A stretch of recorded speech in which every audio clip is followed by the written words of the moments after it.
Good afternoon, Law 16. My name is Mario Castillo, and today I'm going to be presenting Chapter 8 of Is Everyone Really Equal? And the title of my chapter is Understanding the Structural Nature of Oppression Through Racism. So I hope you guys enjoy my presentation today. So before we start talking about racism and getting deep into the discussion, I'm going to be we are going to be going over the vocabulary word list so that you guys understand the words that I will be using in today's presentation. So my first word is institutional racism, and institutional racism is racism that is viewed as normal within society or an organization, and it can lead up to discrimination in criminal justice, employment, health, political power, and education. The next word is color racism, and color racism represents white assertion that they are living in a world where racial privilege no longer exists, but their actions or behaviors supports racialized structures. The next word is socialization. And socialization is the process of learning to behave in a way that is acceptable to society. Excuse me. The next word is genocide. And genocide is the deliberate killing of a large group of people, especially of those of a particular ethnic group or nation. The next word is colonization, and colonization is a process by which a central system of power dominates the surrounding land and its components. And the last word in this list is antagonism, and antagonism is basically active hostility and opposition. So all these words that I listed will be, like I said before, be on today's presentation, but also it will help you understand of the different types of racism and how our history is involved in it too. So some history words are listed here, and obviously the different types of racism. All right, so now what is racism? Well, racism is when one racial group dominates over the other.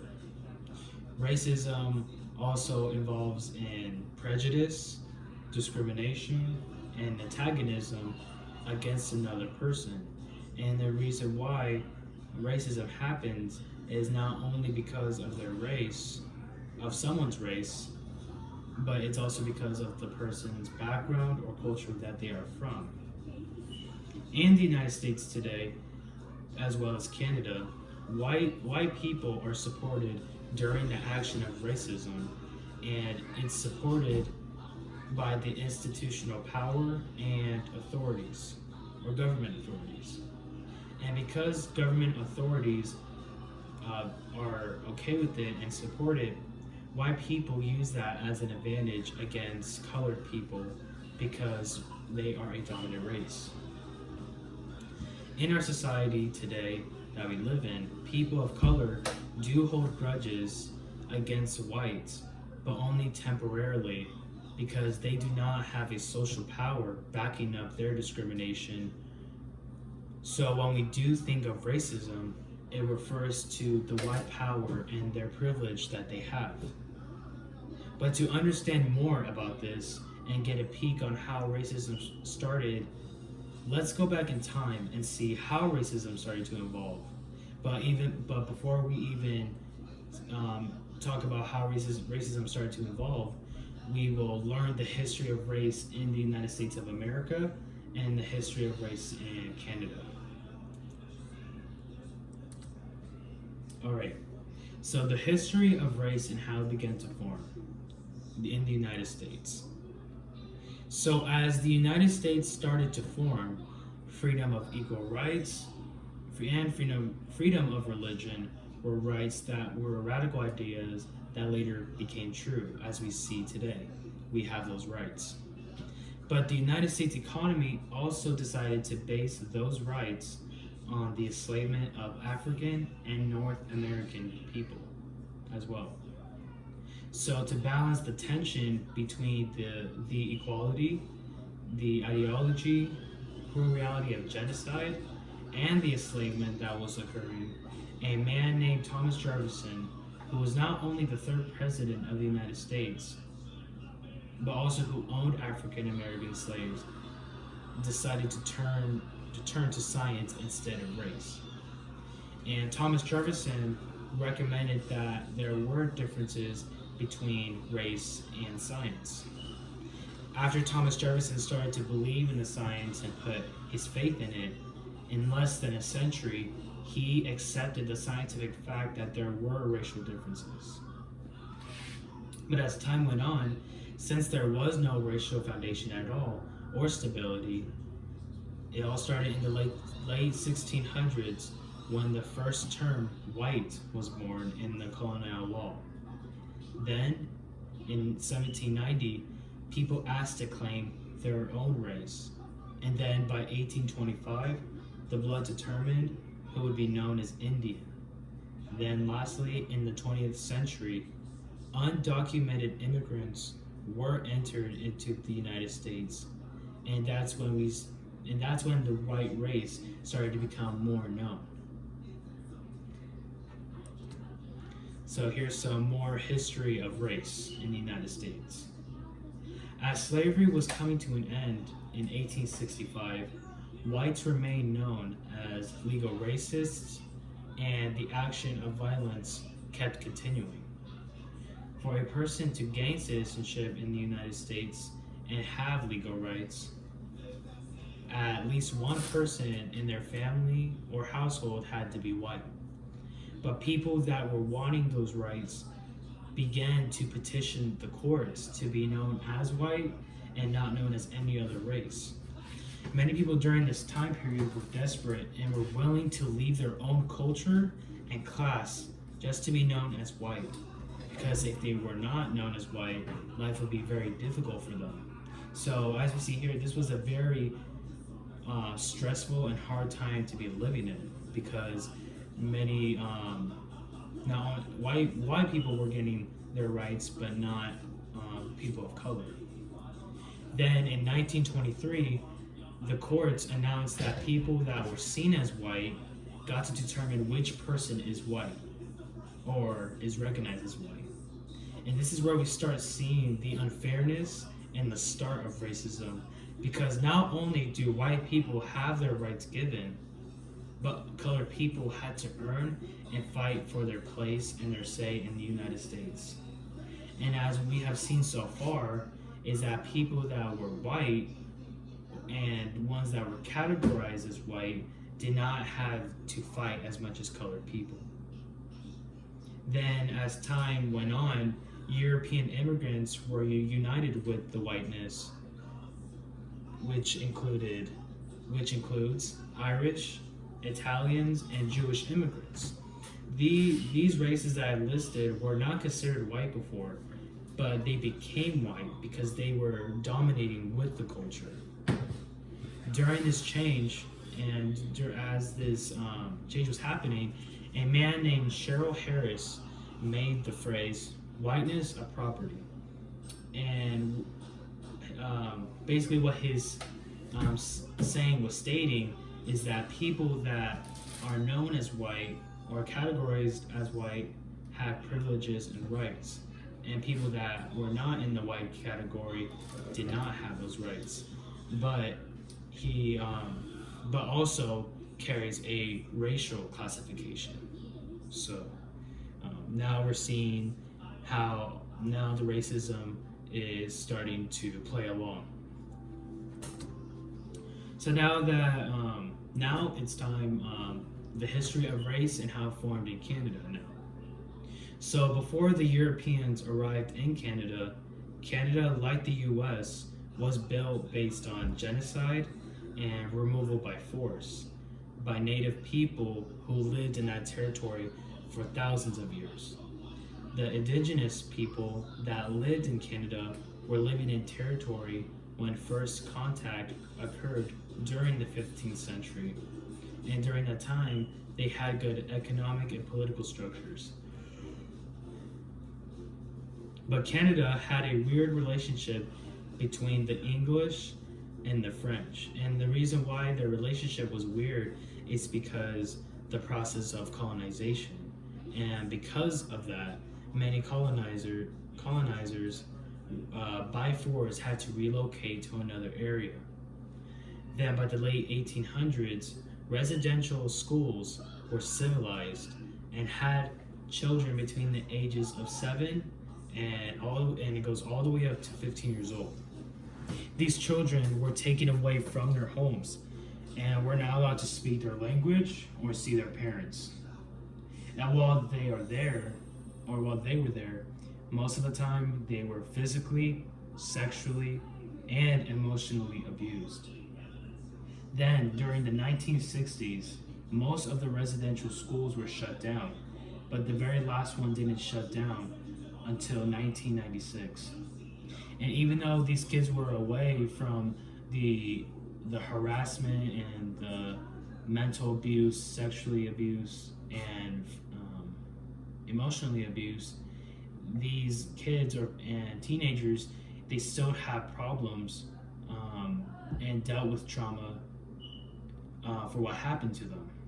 And scholars have actually proved that this trauma has led up to alcoholism, drug abuse, and suicide problems only with the indigenous people because they were the only group of people that went through this. Excuse me. Alright, so here's more information.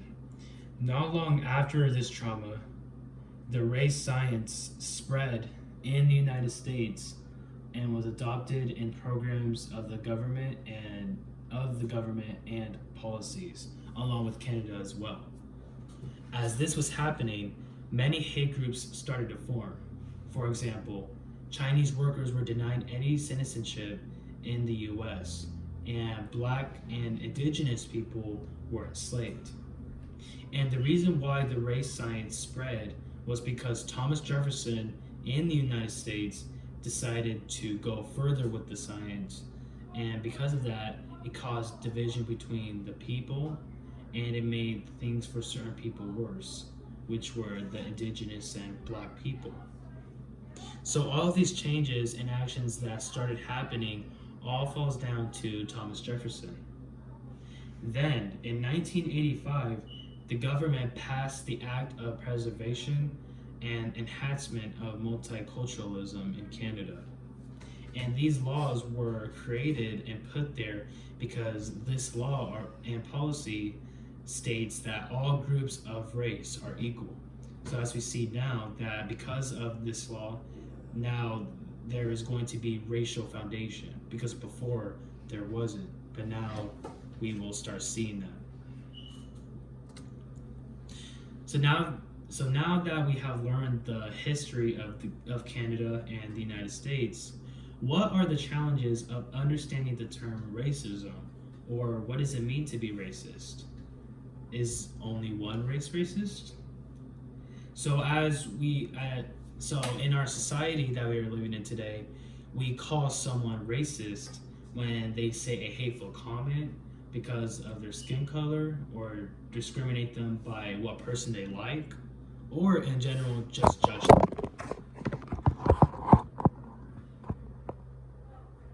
Excuse me.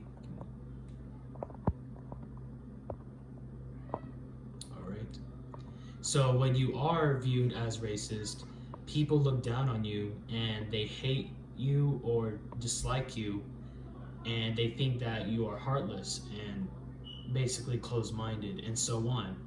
But if you're not categorized as racist, you are looked as a good-hearted person and someone that is loving and very open-minded.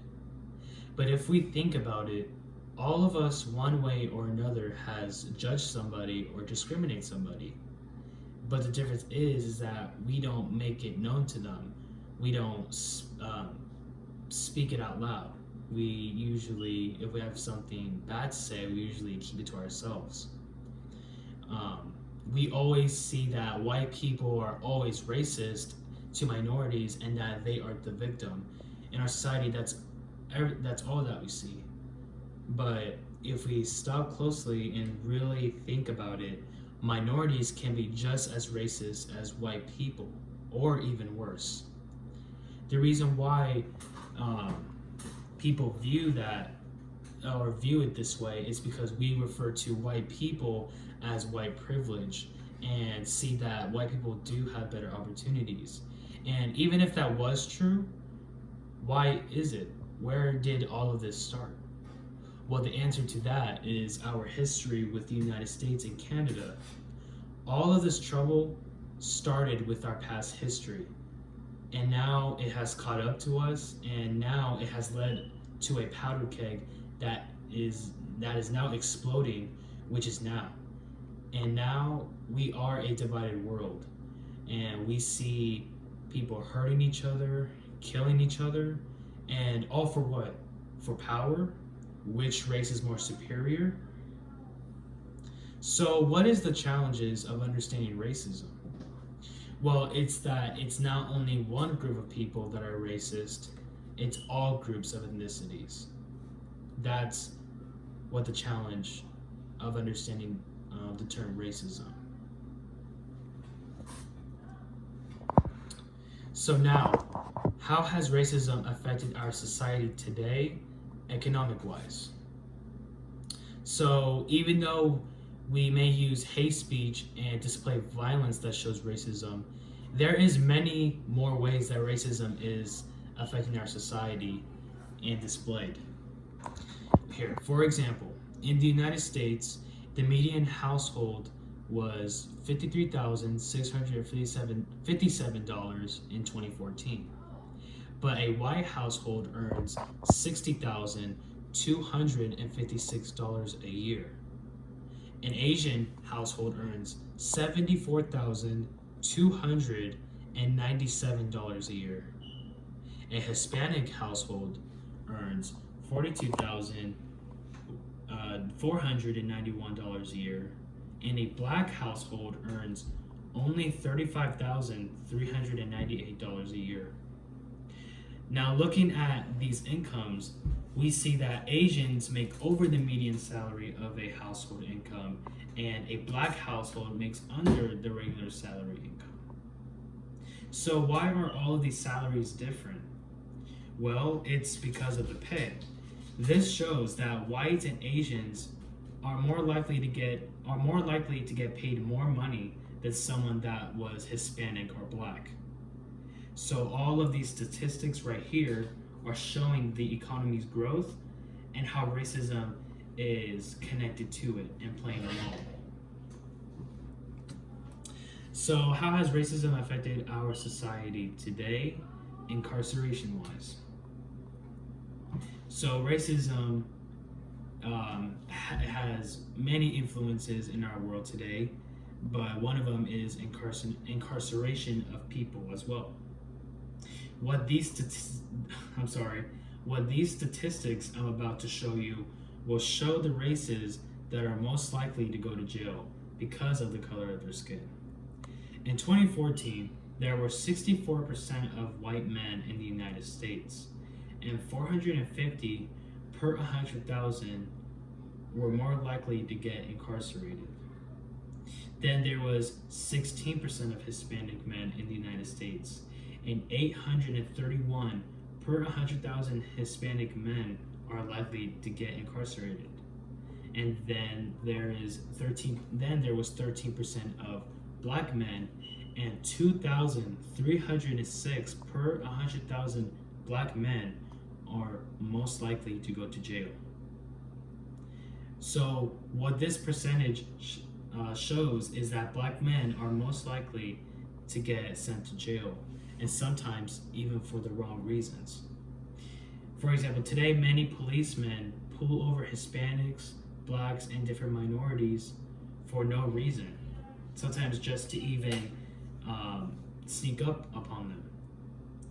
I'll give you I'll give you an example, or I should say, an experience. My mom got pulled over one day, and the police officer asked her for her license. So she showed the police officer her license. Then after, he asked her, "Are you a legal resident?" And she said, "Yes, I am." And right after she answered the question, literally, the police officer just got into his car and left. These type of situations show that people can be put away sometimes for no reason at all, or sometimes just to be bothered because they may look a certain way, or maybe they don't like that person because of their race. So how has racism affected our society, education-wise? So as we keep digging deeper into racism, racism is also displayed even with incarcerated people. Incarcerated people of color have attended to underfunded and deteriorated schools, and they also don't have health insurance and health care to help them, and they can't find help. And they have been denied many times to go to wealth building programs, like, for example, the homeless shelter. Knowing this type of racism makes you see that people that are trying to get help can't get help, and that's all because of who they are as a person. If you are a colored person, then there was no hope for you and there were no doors open. But if there was a white person, whether it's a man or a woman, all doors were open to you, and basically you will be able to find help and get into programs without really any trouble. This type of racism that we are seeing is called institutional racism. Over the last 30 years, crime actually decreased because the government is building more prisons and jails, and more colored people are being incarcerated. Whites as well, but mostly colored people, as we have seen the percentages of the last slides. So now we're going to be talking about how racism impacts our society with colorblind racism. So as I was actually doing research on colorblind racism, I felt like it's one of the most important types of racism to talk about, because it's one of the top, it's actually one of the top 3 racisms that people receive. So someone that states "I don't see color" or state they're not racist is called colorblind racism. And colorblind racism is when a person does not see race at all, but also lets things happen. For example, if there was a class that was filled with minorities and white kids as well, and a white student makes a racist comment to the minority student, the teacher may let the white student be racist in the class because the teacher that is teaching the class does not see color or race at all. One quote that Martin Luther King stated that we all know and hear all the time is "I had a dream." And what he was also stating, besides what he saw, is the dream was also symbolizing a turning point between racism, between a diversity society and a dominant society. But many things but all this racism didn't become normal until the civil rights movement happened. And when this action took place, then there was a huge change in culture, a big difference. And that was all because of Martin Luther King Jr. So now, not the last question, but how has racism affected our society? So racism has affected many people today because it's